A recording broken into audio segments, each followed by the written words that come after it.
Hi, I'm Julia Lauer. And I'm Taylor Rich. And we are the co-founders of Break the Ceiling. Today we actually have a special guest with us, the two-time Florida State champion in congressional debate, and the third place recipient at the Tournament of Champions, Miss Esther Jaffe. Not everybody can go to camp over the summer, but it's important to keep your skills in congressional debate, and any sort of debate, honed and ready for use.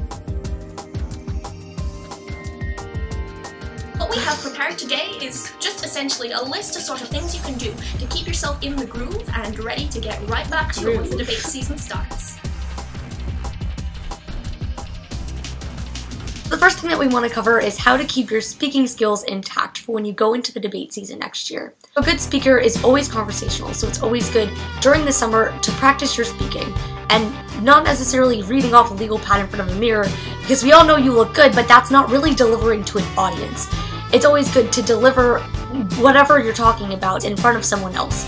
What's important to note is that this person actually should be able to respond and contest your opinions. I talk about current events to my mom, but she doesn't really know what's going on. She goes, "Oh, you're so smart," but really, my mom has no idea what's going on. Instead, I could talk to someone like Julia and tell her my opinion, and she could actually contest and maybe disagree with me. That's what debate is all about. Exactly. And, yeah, I mean, when I'm trying to talk to Taylor and I'm arguing with her, I could think that she's saying the most brilliant point in the world, but if I'm not giving her the stank face 24/7, then she's going to constantly think that she's giving the best point in the world, and she's not going to keep pushing it further and further. That's what makes for good conversation, and that's exactly what you want to deliver into the round.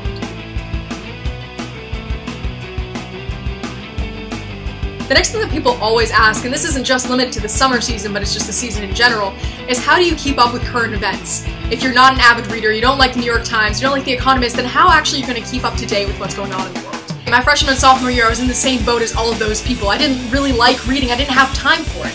So what I ended up doing was I signed up for something called Bit of News, and I highly suggest you look into it, because what it does is it goes straight to your email, it gives you the 5 top headlines of every single day with a brief description of what goes on.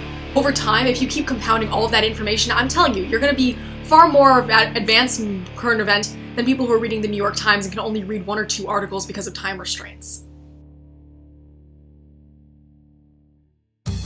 Oh, it's important to keep in mind that camp isn't the only way to improve your debating skills over the summer. Over the last couple summers, I couldn't go to debate camp, but instead I learned to speak another language, Spanish, and I felt like that really helped with like linguistic skills and being able to call words to mind really quickly. And also I volunteered to teach remedial reading and writing classes to struggling 3rd graders who are trying to pass the FCAT. So what you can do is you can gain a knowledge, like a practical knowledge of the world around you. Ultimately, you can just go out there and live your life, and that's going to translate to a lot of improvements in your general knowledge and your ability to debate specific issues. Specifically talking about leadership, what Esther did, she tutored other kids. That required her public speaking skills, her worldly knowledge, and her ability to persuade people that what she was saying was accurate, which I'm sure it was. Aww. But it's all about your leadership skills. It's what you can bring from debate into the real world. And that translates back into debate. you become a better person because of it. The next thing you would do to sharpen up your debate skills before the season starts is meet up with your debate team. A lot of people across the country got to go to debate camp this summer, and it's a great experience, but unfortunately, not everyone gets to do that. I attended CBI this summer, Esther was there, and I learned all this stuff in lectures and seminars, but not everyone gets to do that. What I'm going to do before the season starts is I'm going to meet with my debate team and teach them what I learned. This is something that typically goes without saying, but if you can, keep in touch with your speech and debate friend. I'm fortunate to be in an event where everything is community-centered, so you basically know everyone. I mean, obviously this squad here, this is completely social, outside of any sort of debate round. But when you talk to people who are consistently involved in speech and debate, that's your common ground. So it's obvious that you're going to consistently be bringing it up. And what that does, whether or not you're actually having practice rounds, debating different possible bills, or talking about possible bills, doing anything nerdy like that, literally just by bringing up good memories, your key rounds and your key moments, really stimulating your memory and reminding yourself what you're doing at this event. Just remember that starting up again this year, everybody's going to be a little bit rusty. Like, the best debaters start slow. Seasons are difficult to get into. The first part is going to be the hardest.